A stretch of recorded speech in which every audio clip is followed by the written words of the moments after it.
Olá pessoal, tudo bem? Espero que vocês estejam bem.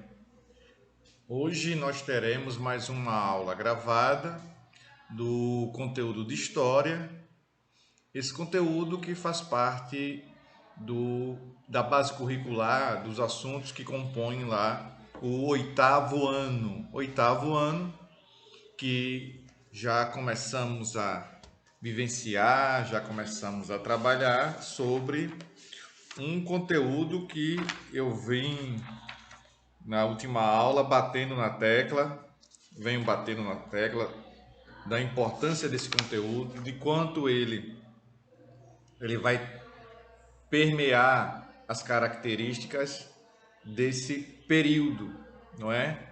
Desse período. E vou também, na aula de hoje, fazer com que a gente possa entender todas as concepções, das suas teorias, das suas regras estabelecidas, suas características, seus pensadores, não é? Pensadores que vão dizer como um rei deveria se comportar, como deveria ser o papel da igreja, como seria o papel da nobreza, como a sociedade poderia ser, né, mais equilibrada do ponto de vista socioeconômico e político, de que maneira essas contribuições, não é, surgiriam para nós, de que forma o iluminismo vai desencadear a crítica, a percepção de que aquela sociedade poderia mudar, criticando a igreja, criticando os reis. Pois bem, lembrando também que cada pensador que vamos começar a estudar a partir de hoje, a partir dessa aula de forma mais aprofundada, de forma mais detalhada, ele vai significar uma representação muito grande.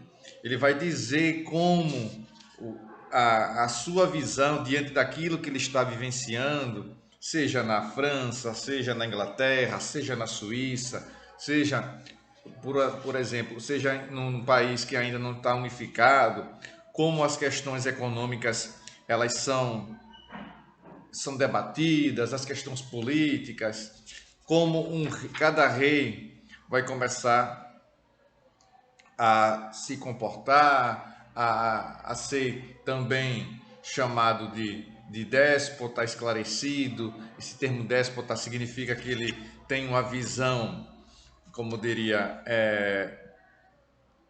egoísta, mas, por outro lado, também tem um pensamento com algumas ideias iluministas. Então, determinados governantes se posicionam dessa forma, como sendo uma característica diferente, não é?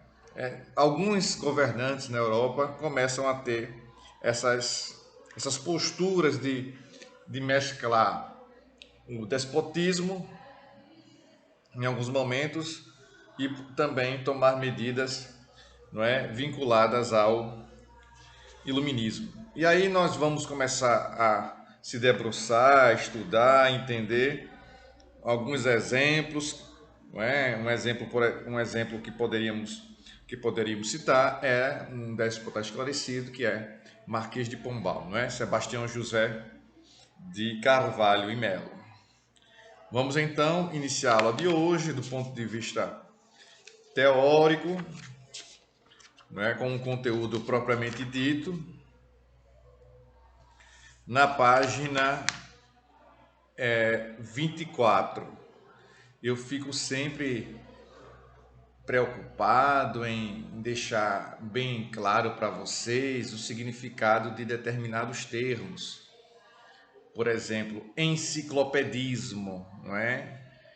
Que alguns autores, alguns pensadores começaram a catalogar, reunir, juntar determinados pensamentos e fazer com que esse pensamento fosse discutido, fazer com que esse pensamento fosse debatido, e a partir daí nós vamos ter uma situação em que cada pensador desse vai à sua maneira, combater o antigo regime, combater o regime absolutista. O antigo regime absolutista é a mesma coisa. E é necessário que a gente tenha essa noção, não é? É importante que a gente tenha essa noção. Pois bem, vamos lá. Aí diz assim na página 24. Como vimos, página 24, o enciclopedismo. Como vimos até aqui, vários pensadores iluministas criaram concepções políticas, sociais e econômicas visando combater o poder monárquico, visando combater o poder do rei. Porque eles viam no poder do rei não mais a solução de todos os problemas. Eles começaram a ver no rei ali uma situação que concentrava muito o poder e o rei não fazia o seu papel, que era uma busca pela o bem-estar comum de todos da sociedade, de todas as nações, de todos os componentes daquela sociedade, visando combater o poder monárquico e a influência religiosa na formação do pensamento. Então, dois vetores aqui, duas situações, são motivos de questionamentos pelos enciclopedistas. É um braço de desenvolvimento do iluminismo. Ou seja, eles questionavam o quê? Questionavam o poder monárquico e a influência religiosa. Nesse sentido, dois pensadores de grande destaque na França, Denis Diderot e Jean d'Alembert, resolveram criar um livro com características documentais que visavam registrar as ideias e concepções iluministas e racionalistas. Elaboraram então várias críticas ao modelo político e econômico e cultural de várias nações, principalmente as que tinham como regime político a monarquia absolutista. Então, o enciclopedismo tem como uma característica bem presente, uma característica bem forte, essa crítica ao poder monárquico, ao poder absolutista, crítica também ao regime, ao antigo regime. Então você tem que ter isso em mente para entender todo o conteúdo que vai ser necessário a gente estudar no 8º ano. Várias revoltas, vários levantes são iniciados porque o movimento iluminista quer isso. O movimento iluminista busca essas ideias, busca contestar essas ideias. O enciclopedismo, já na página 25, foi um movimento filosófico e cultural surgido na França, com 28 livros catalogados de diversos autores, sendo o primeiro volume desses 28 livros foi lançado lá em 1751 por Jean d'Alembert. Lançou o primeiro volume. Mas era muito mais do que um mero catálogo de livros. Era muito mais do que isso. No século XVIII, a enciclopédia passou a ser um dos instrumentos mais importantes de combate ao regime absolutista, criticando o estilo de vida exagerado da nobreza. A nobreza não tinha um estilo de vida discreto, era um estilo de vida exagerado em que fazia questão de ter as suas ideias, os seus valores materiais se sobrepondo a qualquer outro valor. Não é? A questão das roupas, a questão da elegância, a questão dos poderes, dos bens que essa nobreza teria. Muitas vezes também é bom salientar, alguns nobres estavam falidos, estavam vivendo ainda de acordo com o título que haviam recebido, não é? Participando de eventos, de sarais, de festas, comemorações, e essas comemorações às vezes poderiam durar poder durar uma semana, 10 dias de comemorações. Então, aquele nobre que estivesse com muitas dificuldades financeiras, ele poderia agora, durante essas festas, mesmo estando numa situação difícil do ponto de vista econômico, do ponto de vista financeiro, ele conseguiria se manter, porque através dessas festividades, né, que duravam uma semana, 10 dias, eles começavam a ir para uma festa durante 10 dias, mais 10 dias na outra festa, no intervalo, que ele conseguiria se equilibrar. Esse nobre, através desses movimentos de festividades, conseguiria se equilibrar. Não é? E aí nós vamos ter uma concepção de que a nobreza, mesmo estando falida, alguns deles conseguiam manter o seu rótulo, não perder a pose. O estilo de vida exagerado da nobreza, bem como a corrupção da Igreja Católica e de outras religiões. Então, a gente percebe que os enciclopedistas possuem um processo contínuo de críticas, como fez o iluminismo. Prosseguindo então, para os enciclopedistas, a liberdade era o maior bem, e esta não poderia ser controlada por nenhuma estrutura política, nem por indivíduo algum. Para Diderot, por exemplo, nenhum homem recebeu da natureza o direito de comandar o outro. Segundo Diderot, a liberdade é um presente do céu. A liberdade é um presente do céu. E cada indivíduo da mesma espécie tem o direito de gozar dela, logo que goze da razão. Ou seja, todo mundo tem direito à liberdade, todo mundo é livre, sendo da mesma espécie e que possa aproveitar-se dessa razão. Os principais enciclopedistas foram os principais. Denis Diderot, não é? Foi um filósofo, ainda na página 25, foi um filósofo e escritor francês que tinha o ceticismo, ou seja, esse ceticismo aí significa desconfiança, tinha o racionalismo e o materialismo ateu como concepções na estrutura de suas obras.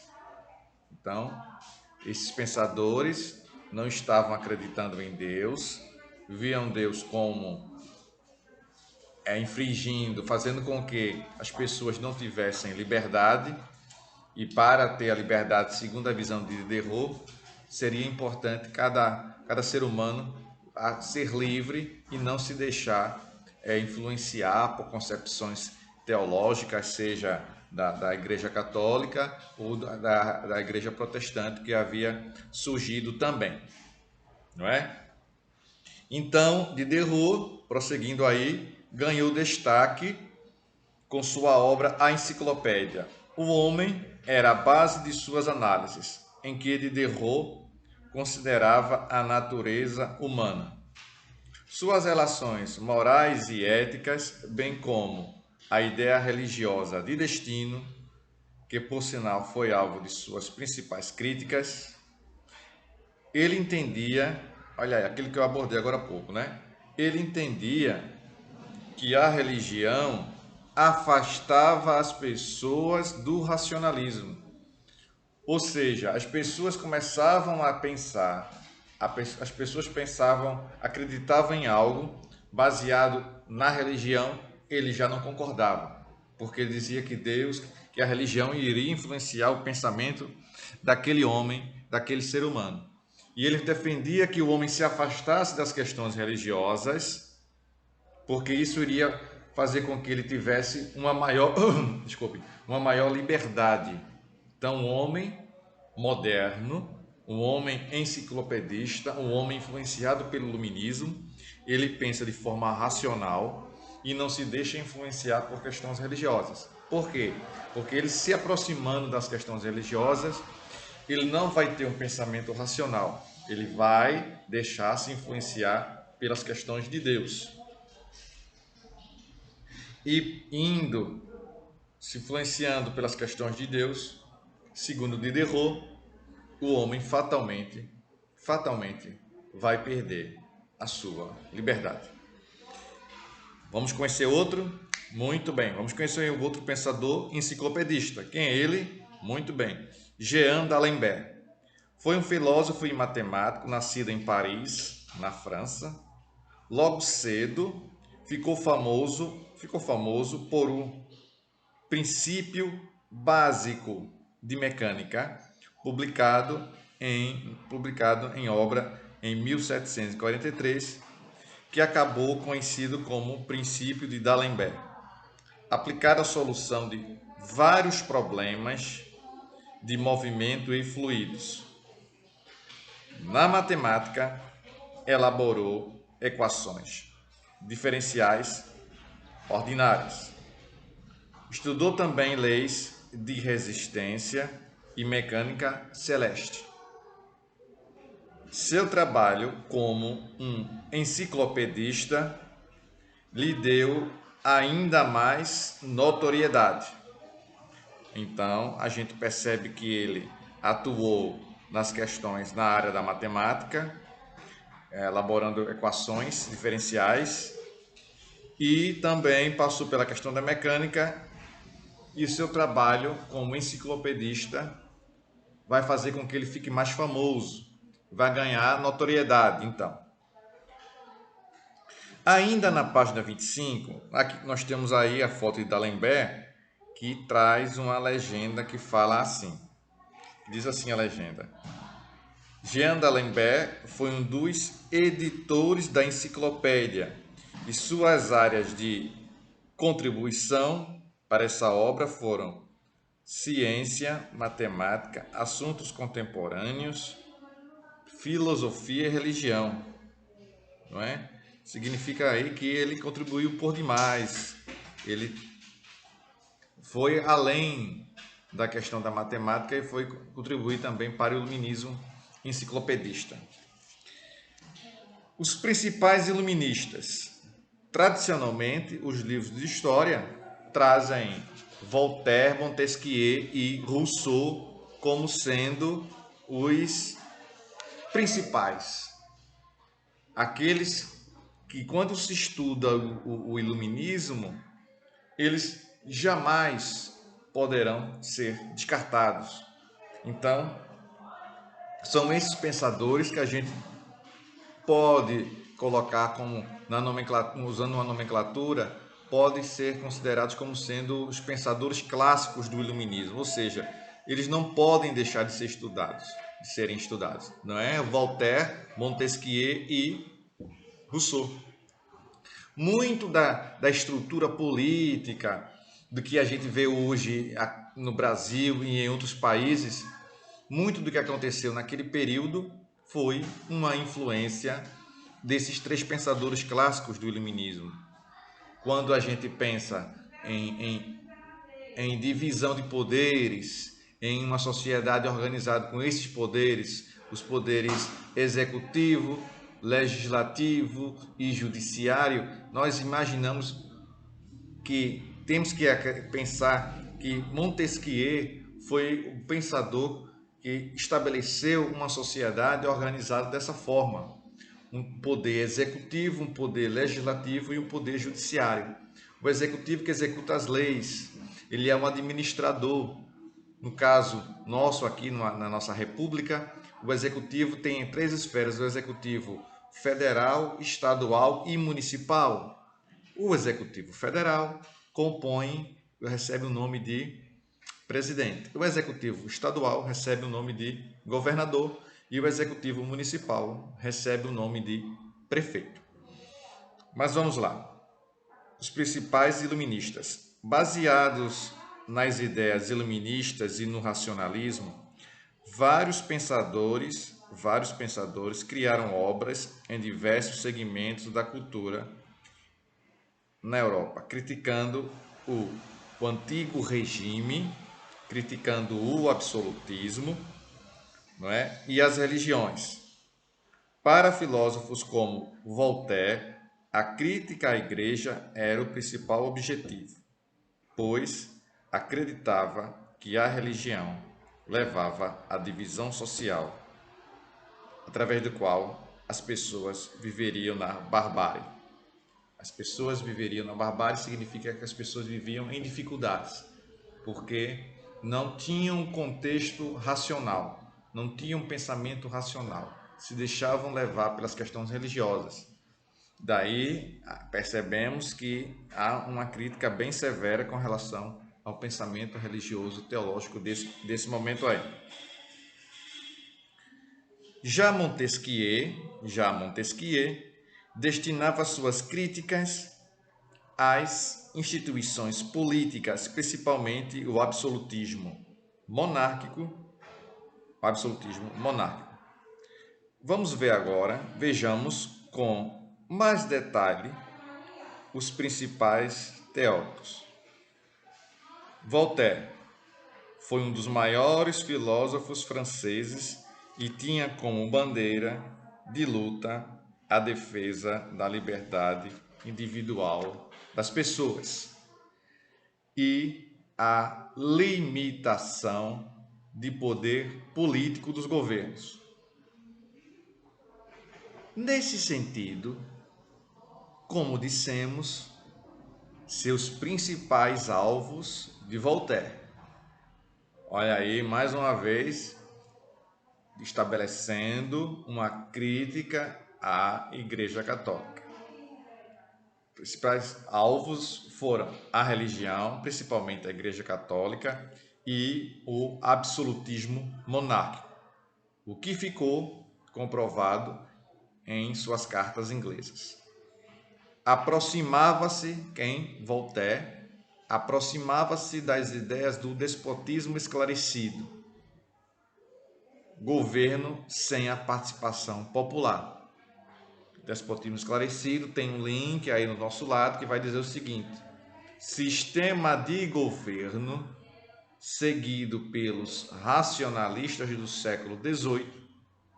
O despotismo esclarecido tinha como objetivo conciliar o poder absoluto com o progresso da sociedade. Poder absoluto com o progresso da sociedade. Não é? Então, havia uma mescla, então, esse despotismo esclarecido. Era absolutista e, ao mesmo tempo, tentava mesclar com medidas que se aproximassem de um desenvolvimento para a sociedade, tomando medidas que visavam que aquela sociedade, que esse governante estivesse ali administrando, pudesse haver um certo desenvolvimento. Nós temos então aí uma foto do Voltaire, não é? E uma legenda falando assim: vários pensadores iluministas, como Voltaire, entendiam que a religião era ruim para a evolução política e econômica das nações. Barão de Montesquieu é um outro enciclopedista que nós vamos conhecer a partir de agora. Filósofo e escritor francês, era defensor da separação dos poderes políticos como forma de enfraquecer o absolutismo monárquico. Não é? Então, aquilo que eu falei no início, não é? Ele vai querer estabelecer as diferenças entre os poderes. Cada poder tem sua função, cada poder tem a sua deliberação, tem o seu objetivo a ser cumprido, não é? Presta bem atenção aí. Em outras palavras, entendia que todo o poder político deveria ser limitado por instituições. Então, as instituições deveriam surgir para limitar os poderes. Dessa forma, defendia a já mencionada instituição dos três poderes políticos. Montesquieu também defendia que o regime político que deveria ser usado dependia do tamanho das nações. Vamos lá entender esse tamanho das nações que ele está citando aqui. As maiores tinham de adotar o despotismo esclarecido. As maiores nações, as mais ricas, as mais poderosas, a que tivesse o maior quantitativo de pessoas, teriam que utilizar esse despotismo esclarecido, não é? Com poder partilhado, na página 26 ainda, poder partilhado e sem participação popular. Ou seja, a população não deveria tomar parte nem estar incluída nessas decisões. A monarquia deveria ser usada nas nações de porte médio e a república nas nações pequenas. Republicanismo, que é um conteúdo que a gente vai estudar um pouquinho mais na frente. Diante disso, pode-se entender que quanto maior o Estado, mais controle político deveria ser exercido. Se o Estado é grande, maior seria o controle político ali. Deu para entender? Indo para a página 27, nós temos aí o outro pensador, dessa vez ele é mais um francês, aliás, suíço, desculpe, mais um pensador nascido na Suíça que vai deliberar, que vai entender, que vai influenciar, que vai ser um pensador clássico naquilo que ele coloca como correto, na sua tese, na sua defesa. Ele é considerado um clássico do iluminismo. O nome dele é Jean-Jacques Rousseau, na página 27. Ele vai escrever um livro, não é, chamado Contrato Social. E vai também dizer que o homem é bom, mas que a sociedade o corrompe. O processo que ele chama de o bom selvagem. Jean-Jacques Rousseau. Filósofo suíço, autor de uma das obras mais marcantes da história, que é o Contrato Social. Para Rousseau, a sociedade em seu estado natural vivia de forma pacífica e sem conflitos entre os homens, pois não existia propriedade privada, e sim coletiva.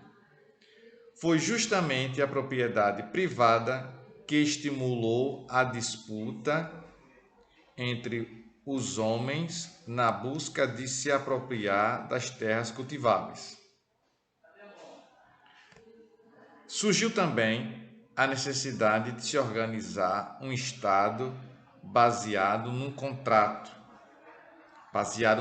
social, não é? Em que o cidadão cedia seus direitos políticos a alguns poucos representantes.